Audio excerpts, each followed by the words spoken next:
Welcome to 5 Element Friday!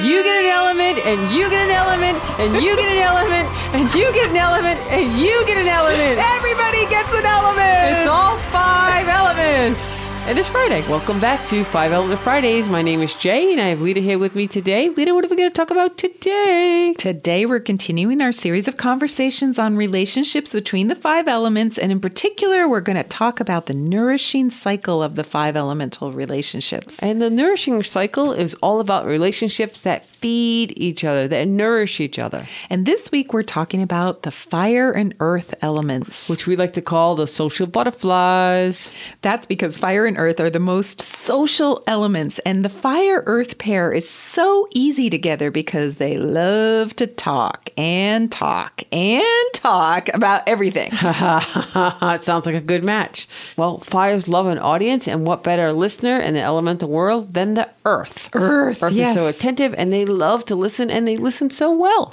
And that makes fire feel safe and loved, and earth helps fire be grounded and contained like a fire circle. Oh, that's nice. And earths love to receive all the warmth of the fire circle, and that the fires can give them. And the earths often feel very excited and animated around their fire friends or their lovers, and they can almost be like a giggly teenager around them. And earths feel really great to have a joyful fire focused on them, enjoying them, and sharing fun things with them. Yes, and I do think the earths want to be heard as well. They need someone to talk about their problems with, and fires love to help earths through the rough times, and they're very attentive and loving as well. So fires make earths feel really special and appreciated, and it makes earth's lives feel more abundant and fuller. And in actual reality, fire is burning at the earth's core, and earths really respond to that fire warmth like they need it. That's a really good point. The core of the earth is this hot, molten fire, for sure. It's all that talking and listening and giving and receiving. It's such a good match. I love it. Yes. Earth fire's a good match. Yes, and on a romantic level, the combination's like a slow burn, and it's not as big and animated as the wood-fire relationship, but a fire-earth romance is still very sexy and powerful. I think the earths bring the level of passion down to a smoldering, sexy thing there. They slow it down. They're very sure of their ability to satisfy their lovers, and they can sometimes even take control during lovemaking. So that's all good stuff out there. I see the nourishing and I see the good things, but what are the challenges for the fire-earth couple? Well, we know earths love when their fires listen to them. I mean, that makes earths so happy. But fires like to find common ground, which is great. And they talk about things that both people are interested in. And that's because fires want to create a heart-to-heart connection with that person? Yes, which is great for earths at first.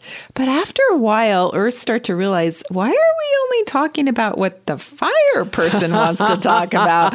And they want to talk about the things they're interested in. And fires sometimes keep changing the subject back to something that the fire person's interested in. Which probably makes no sense to the earth, who respects the difference of opinion and have no problem disagreeing, whoever they're talking to, but they want to talk about their stuff too. And fires hate to disagree. So fires need to learn how to allow their earths the freedom to talk about whatever they want, even if they both disagree, without feeling like they always have to agree. And also without bringing it back to themselves right away. Yes. Actually find that balance. Yes. And I think the other issue is that earth can be very vocal when they're disappointed in their fires, which is kind of like throwing a wet blanket on fire self-esteem. Well, earth, think about it. You shovel earth on a fire to put it out, Yeah, so I think the challenge for the fire-earth couple is that the earth should remember things that have happened in the past and maybe let them go. And fire needs to know that it can be forgiven and forgotten. Does that make sense? Yes. Past events can haunt a fire-earth couple for years unless they can get past it.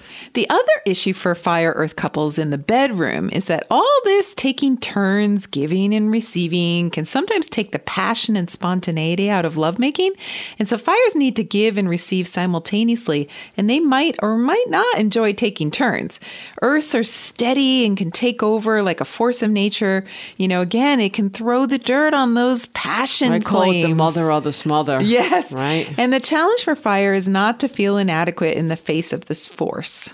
So although this is a great nurturing relationship, I think for long-term success, fires need to keep that passion in play in general, overall, and earths may need to learn how to play that love game at a faster pace. Yeah, or even give and receive at the same time. Well, that sounds exciting. To an earth person, that would be like talking and listening at the same time. Is that good? I think that would exhaust them, Yes, actually. but they can do it for a little bit, right? Yeah. It's like walking and chewing gum. Yeah, but you can't talk and listen at the same time. That's like inconceivable for an earth person.